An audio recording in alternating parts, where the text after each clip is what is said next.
Branding. Branding má viacero významov. Pre niekoho branding sú tzv. Tie bolestivé tetovacie techniky značkovania dobytka a pre niekoho branding je... Aha, to mám vieriť. Pre niekoho branding je zase proces budovania značky. Značka a teda branding. Branding nie je len o tom vymyslení názvu a o tom pretavení to alebo nakreslení to do nejakého loga.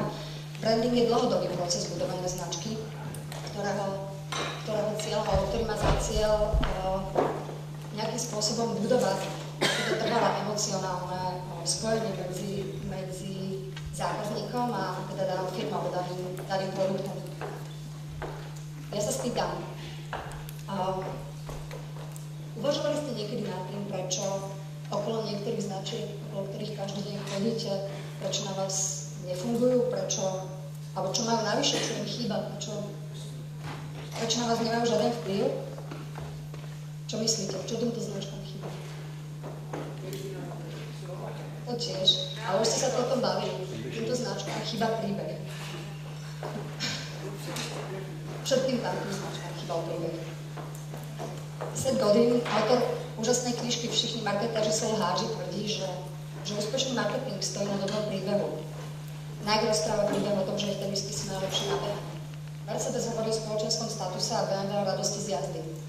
Značky potrebujú príbehy práve preto, že ľudia si najlepšie pamätajú práve príbehy. Príbeh je niečo, čo na jednej strane rozprávate o svojom produkte, čo o ňom hovoríte a ako o ňom hovoríte, ale príbeh na druhej strane je to, s čím sa stotožnia vaši zákazníci. Čomu z toho vášho príbehu, respektíve čomu z toho vášho klamstva uveria. Tak sa spýtam, koľko z vás veríte tomu, že sušenky Bebe Dobré ráno vám dajú energiu na celé dopoludne? Výborné, tiež. Dámy, koľko z vás veríte tomu, že ten tekutý prací prášok Pervol Black Magic navráti takú tú originálnu čiernu farbu vašim dávno zašednutým šatám? Skúsila som. Páni, koľko z vás veríte tomu, že keď sa osprchujete takým tým sprchovým gelom Adidas, tak získate nejakú energiu navyše pre vaše víťazstvo. Výborné.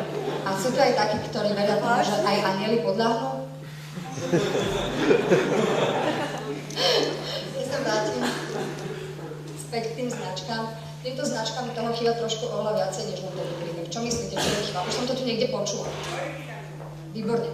Ja keď som uvažovala nad tým, že prečo niektoré značky sú naozaj akože fakt dosť zlé a nefungujú, a potom som došla na tým, že prečo niektoré značky sú iné a fungujú, tak som začala dávať dokopy zo pár vecí a mi to tak nejako vyšlo do zo pár bodov, ktoré by som vám chcela následne teda odprezentovať a povedať vám k tomu potom pár vecí. A ja by som vás chcela poprosiť, keď budete budovať svoju nejakú vlastnú vizuálnu identitu, majte to prosím na pamäti.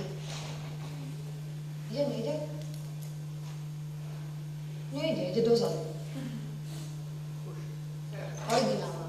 Vaša značka musí byť originálna, musí byť odlišná, musí byť absolútne nezameniteľná so žiadnou inou značkou. Prečo? Vy nemôžete ubúdať lojálnych spotrebiteľov, ak si vás, vašu značku niekto nevšimne. Ak naozaj uvažujete nad tým, že chcete vybudovať silný brand, musíte si hneď na začiatok navrhnúť taký názov a vytvoriť takú vizuálnu identitu, ktorá vás odliší od konkurencie. Vy si teraz možno poviete, že váš úspech záleží od množstva iných faktorov. A de facto máte pravdu. Váš úspech, rovnako ako aj váš neúspech, záleží od veľkého kvanta iných faktorov. Ale keď sa už na začiatku zaradíte, tak povediac do priemeru, to ťažšie to budete mať. Na trhu existuje príliš veľa takých tých produktov, služieb, ktorí fungujú ako dvojníci. Videli ste to na tom slajde predtým. Všetky tie značky boli na jedno kopyto. A toto je to, čo núti spotrebiteľov hľadať niečo, čokoľvek, čo im pomôže oddeliť toho víťaza od priemeru. Pretože diferenciácia nám poskytuje nielen potrebný kontrast, ale dáva nám možnosť voľby. A preto moja prvá rada dnes znie, buďte originálni, vyčnívajte z radu. A oni si vás všimnú, pretože originálna značka je značka, ktorá jednoducho zapôsobí a ktorú si ľudia zapamätajú. Vaša vizuálna identita, keď plánujete nejaký ten názov vašej firmy alebo vašu vizuálnu identitu, musí byť relevantná, musí byť zrozumiteľná. Čo to znamená? asi toľko, že keď budete uvažovať nad tým názvom vašej firmy, tak musíte brať do úvahy úplne iné veci, ako sú vlastné pocity, vlastné emócie. A už vôbec by ste sa nemali riadiť tým, čo sa vám páči alebo nepáči, pretože to je tak strašne subjektívna kategória, páčiť sa, nepáčiť sa. Každému sa páči, každému sa nepáči niečo iné. Ja, späť. To, čo musíte brať do úvahy, keď vymýšľate názov, je na jednej strane váš produkt alebo služba, ktorú poskytujete. A na druhej strane by to mal byť cieľový zákazník, ktorému tú službu chcete predať. A choďte hlbšie, pátrajte po tých jeho potrebách, čo skutočne potrebuje. A potom sa snažte zladiť to vaše posolstvo s tými jeho potrebami. Čo je dôležité je, keď už sa rozhodnete do toho vášho názvu, keď už sa rozhodnete v tom vašom názve komunikovať, či už to bude to, čo ponúkate, alebo či už to bude to, čo vás odlišuje od konkurencie, prípadne môžete poukázať na to, čo je tá vaša pridaná hodnota. V každom prípade pamätajte, že dôveryhodnosť je absolútne zásadná vec. Pretože názov firmy, slogan, alebo teda tá vizuálna identita je niečo, čo sa spája, čo si zákazník spája s nejakými konkrétnymi očakávaniami. Preto musíte byť dôveryhodní, pretože nechcete sklamať nakoniec tie jeho očakávania. Ja vám teraz ukážem jeden brand, už som vám ho trochu aj ukázala. Ide o značku, ktorá podľa môjho názoru nie je celkom zrozumiteľná. My sme sa, teda agentúra, kde pracujeme, sme sa pred nejakými pár týždňami sťahovali do nových väčších priestorov. A tak ako to prisťahovanie býva všade na chodbách, bol neskutočný neporiadok a okrem teda neporiadku boli všade krabice. A na niektorých z tých krabicách bolo práve toto logo. Nefunguje. Čo myslíte, čo ponúka táto firma? My sme s kolegom, ale strašne vtipne a strašne ukecaní zažartovali na túto tému, že to je tá firma, čo ponúka žehličky, a že nie, to je tá firma, čo ťa dostane na vrchol. Bohužiaľ nie. Táto firma ponúka služby ako komplexná správa dát, zálohovanie informácií, likvidácia údajov a podobne. Napadlo by vás to, keď vidíte to logo prvýkrát? Takže o tom je relevancia, o tom je zrozumiteľnosť. Vaša vizuálna identita by mala byť do istej miery sympatická. Mala by byť do istej miery páčivá. Mala by znieť dobre a mala by vyzerať dobre. Ak sa pýtate, že prečo, napriek tomu, že som teda povedala, že páčiť sa, nepáčiť sa sú veľmi subjektívne záležitosti, mala by sa páčiť práve preto, že ak vytvoríte niečo, čo sa nebude páčiť, tak ako sa mnohým tvorcom na branding nepáčilo toto ostatné logo letných olympijských hier, stane sa toto. Dajú vám to vedieť po svojom. Pretože v tejto branži naozaj pracujú veľmi kreatívne ľudia. Takže určite by ste sa to potom nejako podobne dozvedeli. Keď sme pri tej kreativite, keď uvažujete nad názvom vašej firmy, alebo teda budúcim názvom vašej spoločnosti, tak nastavte si tú latku trošku vyššie a buďte kreatívni. Chcem tým povedať, že vaša firma sa nemusí volať Jan Novák asi. Môžete použiť rôzne jazykové prostriedky na to, aby ste dosiahli ďaleko viacej. Môžete použiť napríklad, copywriteri častokrát využívajú aliteráciu. Aliterácia je opakovanie zhodných hlások po sebe idúcich slov. Toto využíva vo svojom brande napríklad Coca-Cola. Alebo môžete využiť rôzne skrátky, určite poznáte veľa skrátiek. O2, 7up, YouTube. Na Slovensku máme televíziu, ktorá sa volá že Teatri. Okrem toho tam máme aj kopce, ktoré sa volajú že Teatri. Alebo môžete využiť metaforu, a to je napríklad v brande Aquafresh. Prípadne využite takéto zlučovanie rôznych slov, ktoré teda vo finále naozaj má ten význam, ktorý to má mať, čo využil napríklad vo svojom brande Facebook. Alebo môžete využiť nesprávnu gramatiku, nesprávny pravopis, značka to znesie. Napríklad Vodafone, aj tam je gramatická chyba. Prípadne môžete použiť niečo, čo odborníci na branding nazývajú paranomasia, čo sú slovné hračky so slovičkami, ktoré majú buď teda rovnaké znenie a rôzny význam, alebo naopak majú rôzne znenie a rovnaký význam. Mne nenapadá žiaden rodok. Vaša vizuálna identita by taktiež mala zostať jednoduchá. Pretože význam a jednoduchosť ide ruka v ruke. Ja by som vás chcela poprosiť tu odtiaľto, že ak si aj tú vašu vizuálnu identitu nedáte robiť nejakému odborníkovi na branding a budete si ju teda robiť sami, prípadne s pomocou nejakého kamaráta grafika, respektíve kamarátky grafičky, poprosím vás, Nepreplácajte to vaše logo nejakými ťažkými ornamentami a prelivmi, štruktúrou, tieňmi, viacerými rôznymi fontami a odleskami a neviem, čo všetko by ste ešte teda mohli do svojej vizuálnej identity naplácať, viem, hviezdičky. Prosím vás, nerobte to tak, to naozaj nebude nikdy fungovať. Ja osobne považujem aj toto logo za tak trochu prekomplikované, za too much, ako tomu ja hovorím. A okrem toho, toto logo vo mne evokuje trochu iný salón než svadobný. A pritom je to logo svadobného salónu. Naozaj to logo svadobného salónu. Ak sa rozhodnete komunikovať jedným štýlom, prosím vás, zostaňte mu verní. Konzistencia, alebo teda dôslednosť je absolútne zásadná vec. Konzistencia je to, čo oddeluje amatérov od profesionálov. Prosím vás, nedopustite, aby vaši zákazníci mali pocit, že na vašej vizuálnej identite robili minimálne 3 rôzne reklamné agentúry. Čiže ak sa rozhodnete pre nejaký názov, pre nejaké logo, maskota, slogan, čokoľvek a začnete to pomaly pretavovať do tých vizuálov, výstupov, do vizitiek hlavičkového papiera, do web stránky alebo proste do informačných propagačných materiálov, do čohokoľvek. Zostaňte dôslední, držte sa toho, prečo ste sa už raz rozhodli. Pretože v opačnom prípade váš potenciálny zákazník bude zmetený a prestane vám venovať pozornosť, bude ďalej. Prosím vás, keď sa bavíme o konzistencii, tak chcela som povedať ešte, že buďte dôslední, nielen čo sa týka tých marketingových a reklamných výstupov, ale buďte dôslední v celej tej vašej komunikácii, buďte dôslední aj pri zariaďovaní napríklad vašich kancelárskych priestorov alebo predajní. Buďte dôslední aj pri výbere pracovníkov. My sme teraz na Slovensku mali jednu kampaň v lete. Robila ju poisťovňa, ktorá je teda jedna z toho poisťovní na slovenskom trhu. A táto poisťovňa sa sama seba vníma, respektíve chce, aby ju zákazníci na slovenskom trhu vnímali ako lídra v danej oblasti, ako inovátora, ako proste modernú a proklientsky orientovanú poisťovňu. A ona naozaj taká je. A ona sa v tejto letnej komunikácii, ktorú mala, chcela odlišiť od svojej konkurencie a chcela teda komunikovať jeden svoj produkt, ktorý má, respektíve to je služba, ktorú má. Tá služba je určená len pre klientov poisťovne a táto služba proste naozaj je proklientsky orientovaná, je inovatívna, je absolútne nová na našom trhu. Nie je inovatívna v takomto globálnom meradle, pretože už dávno funguje, ale na Slovensku je fakt nová. A predstavte si, že oni sa to rozhodli komunikovať prostredníctvom konceptu hry Milionár. Táto hra bola vymyslená v minulom storočí.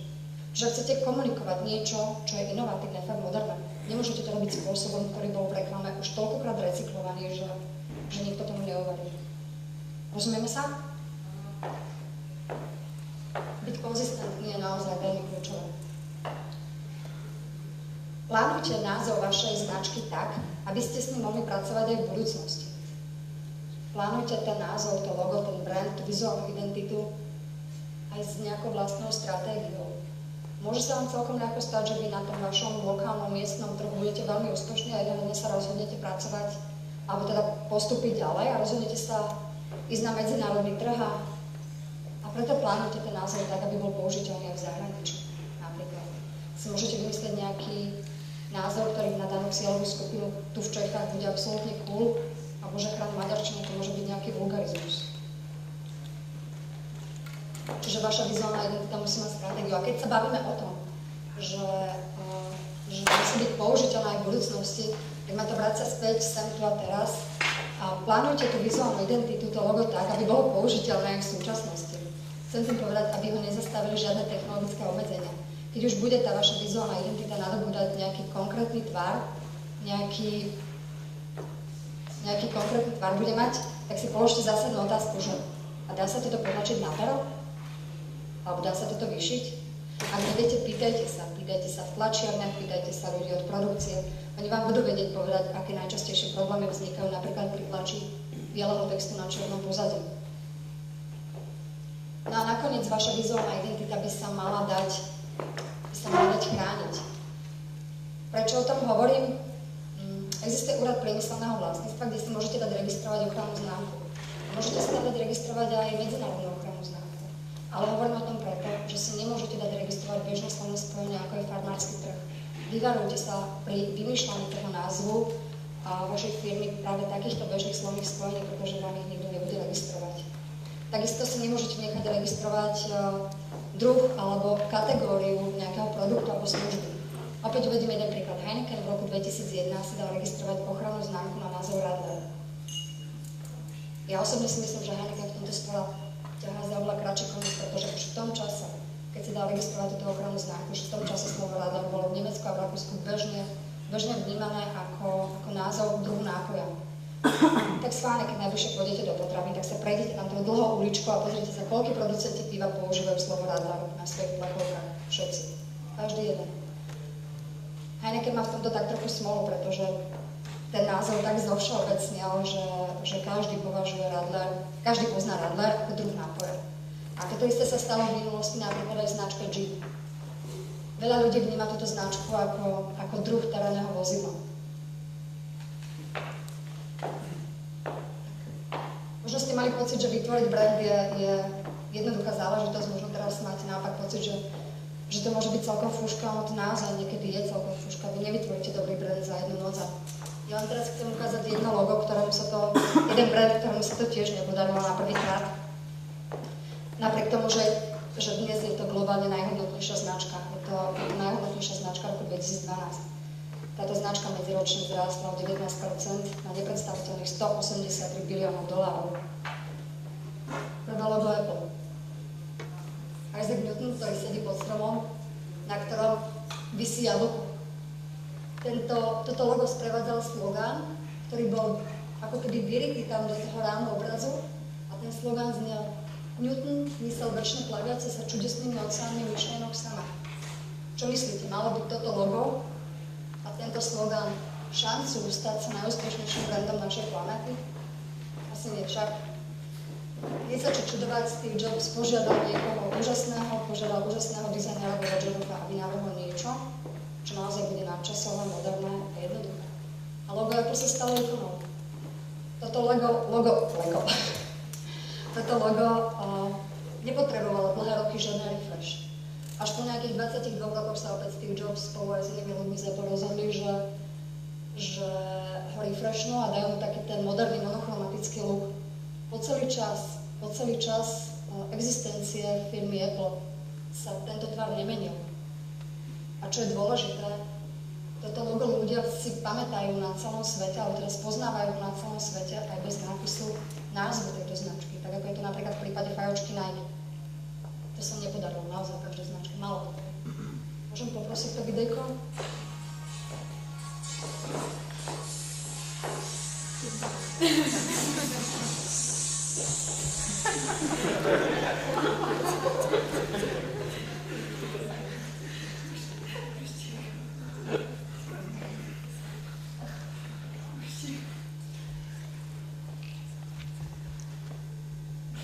Bez zvuku.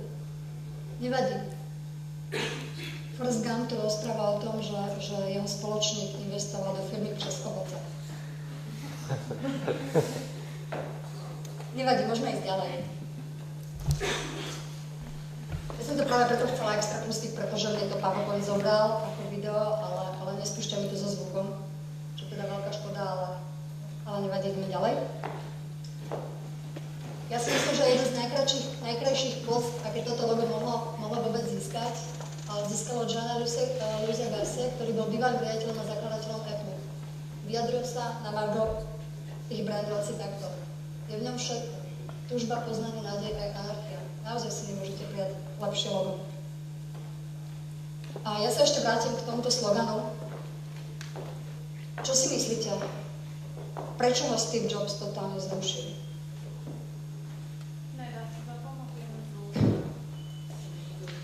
Áno, je šialene dlhé. Ja osobne si myslím, že tento slogan by nemal šancu. Dnes už vôbec nie. Ak sa rozhodnete mať okrem teda nejakého toho brandu a názvu, aj slogan, predpokladám, že budete chcieť taký slogan, ktorý si ľudia zapamätajú na prvé počutie. Ja som sa toto musela naučiť naspamäť, aby som to tu dnes dala. Toto sa nedá naučiť, toto sa nedá zapamätať na prvýkrát. Najlepšie slogany podľa Duncana Ovena, teda najlepšie slogany alebo najlepšie tagliny majú len 3 slova. Just do it, I'm loving it, radosť jazdy. Alebo dokonca niektorým stačí len 2 slova a keď predne položíte alebo teda predne prifaríte taký ten názov brandu, tak opäť vo finále dávajú zase 3 slova a fungujú. A nemusíme ísť ani geograficky ďaleko, stačí zostať tu v Čechách. Škoda, Simply Clever, Baťa, Obúvame svet. A teraz vážne. Nepodávajú geografii z internetu. Zamysleli ste sa, alebo inak sa spýtam. Predstavte si, že vám niekto vytvorí brand, ktorý bude spĺňať absolútne všetkých tých 7 atribútov, ktoré som tam vymenovala, od originality až po tú možnosť, že si ho budete môcť dať registrovať, alebo vy sami, alebo teda niekto pre vás vytvorí takýto brand, a nič, koniec. Nič sa nebude diať. A to je najčastejší problém. Človek vymyslí niečo fantastické a tam skončí. Ono to netreba len vymyslieť, alebo teda nestačí to len vymyslieť, to treba aj predať. Treba to komunikovať, treba to proste promovať, propagovať, treba budovať znalosť vašej značky. Ja predpokladám, že vy asi nemáte v peňaženke niekoľko miliónov na to, aby ste si mohli dovoliť pre informačnú kampaň nejakého brutálneho medzinárodného, teda celoštátneho rozsahu. A asi si kladete otázku, že ako teda môžete komunikovať s nulovým alebo s takmer nulovým budžetom. Uvedomujete si, že nemôžete ísť 30-sekundovým televíznym spotom do telky, že nemôžete ísť proste, že si nemôžete dovoliť zaplatiť rozhlasové spoty alebo sponzoringy dopravných infoservisov, rádio a podobne. Nemôžete si dovoliť celostránkovú inzerciu v lifestyleových časopisoch, ako si nemôžete dovoliť proste zaplatiť outdoorovú kampaň, či už to boli billboardy alebo city lighty. Logicky rozmýšľate ako na to. Dá sa to, všetko sa dá, keď sa chce, ale chce to úplne na začiatok si detálne definovať cieľové segmenty. Musíte sa poriadne zamyslieť nad tým, kto je vaša cieľová skupina. A nie len poznať ich hodnoty, ale poznať aj ich skutočné motivácie, ich potreby. A poznať toho ďaleko viacej o nich, až dokonca by som si dala povedať, že musíte o nich vedieť aj to, kde hľadajú informácie, kým sú ovplyvniteľní. A potom môžete skúsiť nadviazať s nimi vzťah prostredníctvom obsahu na internete. Pretože internet je prvé miesto, ktoré človek hľadá a kde človek hľadá nejaké informácie, ktoré prezerá, keď chce niečo vedieť, vidieť alebo kúpiť. Okrem toho na internete nájde odpovede na svoje otázky v čase, kedy on sám chce. Že nie je potrebné vyrušovať spotu. Nikto z nás nemá patent na rozum a preto na vás apelujem, píšte blogy, zapájajte sa do diskusí, budujte sociálne siete. Určite vám to vie pomôcť, minimálne v tých začiatkoch, keď nie sú prostriedky na to, aby ste si mohli dovoliť inú formu komunikácie vašej značky. Ak mi neveríte, skúste sa na tým zamyslieť. Čo vás osloví viacej? Nechutne predražený billboard niekde na diaľničnom obchvate? Alebo seriál článkov či videí, ktoré vám bod po bode povedia ako na to? A tým pádom vás zbavia nejakej tej starosti, pomôžu vám. Myslím, že to bolo z toho jasné. Ja by som vám teraz na záver chcela pustiť ešte jedno video, dúfam, že pôjde so zvukom, lebo tu je zvuk fakt dôležitý. Ja osobne toto video považujem za tú najkrajšiu definíciu buzz marketingu. Snažte sa o to, čo uvidíte v tom videu. Snažte sa o to, aby ľudia o vás hovorili, aby šírili váš príbeh, aby hovorili o vás, o vašej značke, o vašich produktoch. Poznáte to? Bez zvuku? Škoda. Nevadí. Moja obľúbená.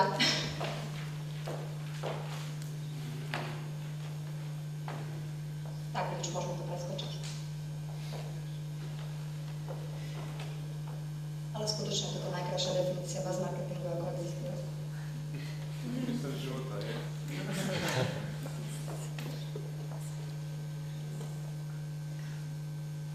Otázky?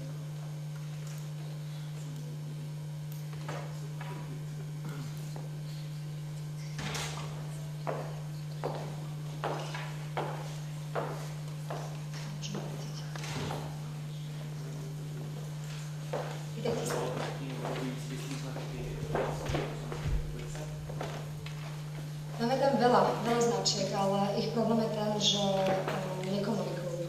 Problém s financiami, problém s tým, že moc tam tá vôľa komunikovať nie je. Väčšinou, ktoré značky nás komunikujú, sú tie dlhodobo zabehnuté značky. A A veľké značky, sú to finančné spoločnosti, sú to poisťovne. Je to škoda, pretože naozaj dá sa komunikovať aj inak, ako len o veľkom. A jak komunikovat změnu značky? Prosím? Jak komunikovat změnu značky? Zmenu značky. Zmenu značky musíte komunikovať, v prvom rade je veľmi dôležité komunikovať si ju dovnútra.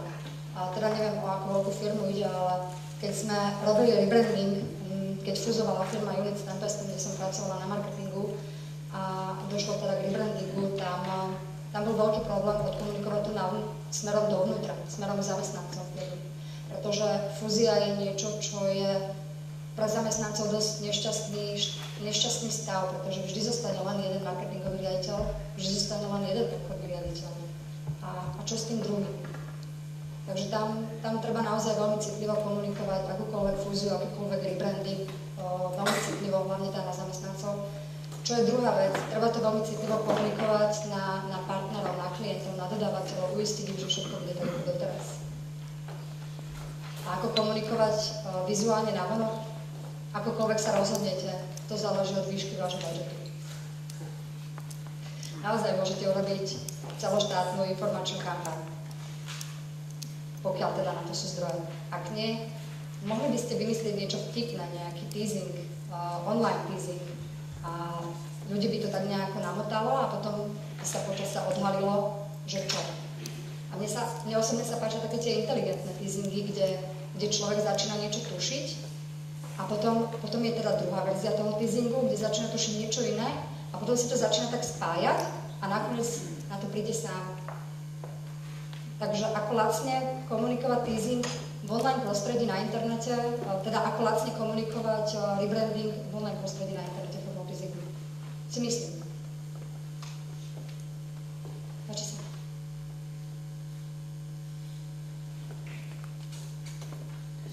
Nějaký dotaz? Nebojte se. Nemám ďalšie rozprávky. Páči sa. Já bych se ještě chtěl zeptat, jestli třeba je nějaký podstatný rozdíl v tom, když ten slogan vyzývá k nějaké akci, jako třeba Just Do It, než když máme třeba něco takové právě Simply Clever, jako to je takové obecné, ale toho uživatele to ničím nevyzývá. Call to action bolo vždy veľmi dôležité. Ale záleží od toho, o čo tomu brandu ide.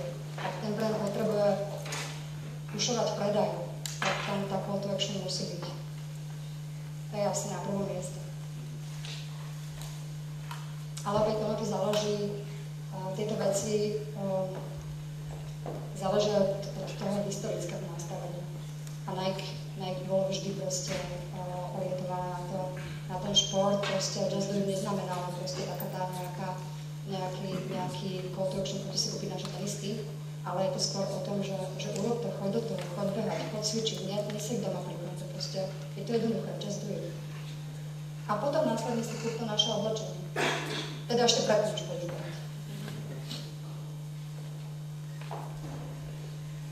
Ďalšie otázky? Teda doporučujete českým firmám dávat rovnou anglický slogan, ale to použitelné v zahraničí. Nie. A skôr som to myslela tak, že Sloveny sa dajú prekladať, to je v poriadku. Skôr som to myslela tak, že keď vymyslíte nejaký ten svoj názov, ktorý by bol fakt akože vtipný na danú cieľovú skupinu, bol by, nazvem to teraz tak vulgárne, že bol by cool.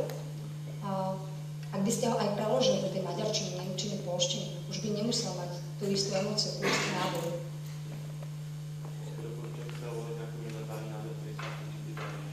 Áno. Ak teda vaša snaha je preložiť aj v zahraničí.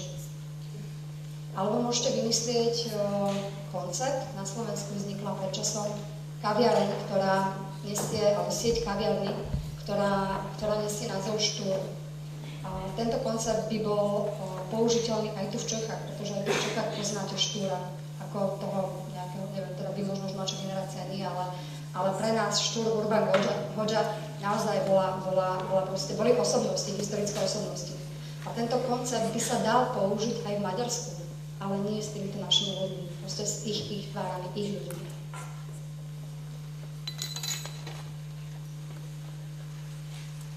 Či si tam mám otázky od tých istých ľudí stále. Třeba si nevíte, jestli Češi vnímají lépe právě jako ty značky, které mají anglický název, anebo ty, které mají český název. Priznám sa, neviem odpovedať na vašu otázku. Nerobila som si takýto prieskum. Neviem. Ale môžem sa na to pozrieť a dať vám povedať, aby nehoďte na nás kontakt. Záleží na segmentu. Když ještě budeš nabízet se starým lidem, tak tam nedáš určitě angličtinu. No ne, jsou věci. Vám to záleží vždy od tej cieľovej skupiny, ako som povedal, to je úplne na tom začiatku. Naše maminy nebudú rozumieť tomu anglickému výrazu, ale keď naše maminy nie sú naša cieľová skupina, tak je to asi v poriadku. Mladí ľudia v dnešnej dobe vedia takmer všetci po anglicky. Neviem ako u vás, ale u vás tiež predpokladám, že angličtina je prvný jazyk. Že minimálne také tie základy má asi každý. Možno by na našom mamine fungovalo niečo v ruštine, neviem, neskúšala som. A môžu si okolo určite, tá je určite okolo ruštine. Andrejka?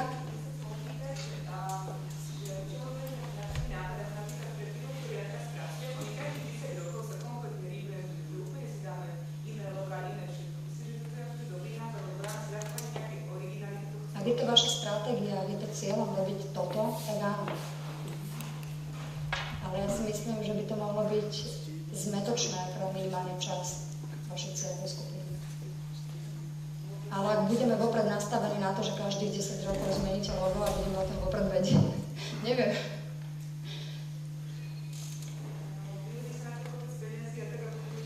Každý rebranding stojí kopec peniazy. Každý ten rebranding je drahá, zbytočná, podľa môjho názoru drahá záležitosť. A potom musíte komunikovať, to stojí peniaze.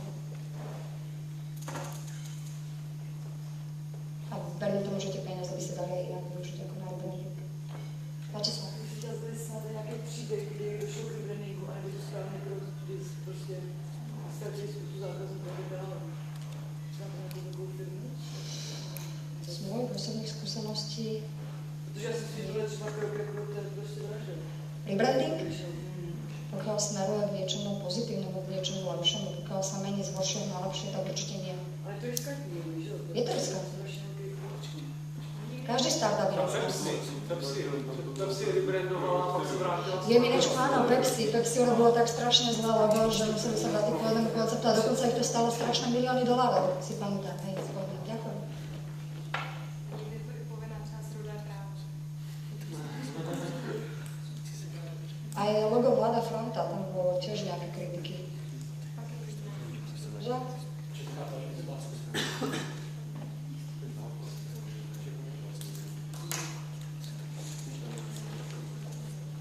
No rebranding treba vopred veľmi detailne naplánovať. A treba tam počítať s každou variantou scénára, byť pripravený aj na krízovú komunikáciu. Aj zlý rebranding dokáže byť potom v finále lepšie, dobre odkomunikovaný, možno nejakou takou detailnou prípravou, PR prípravou.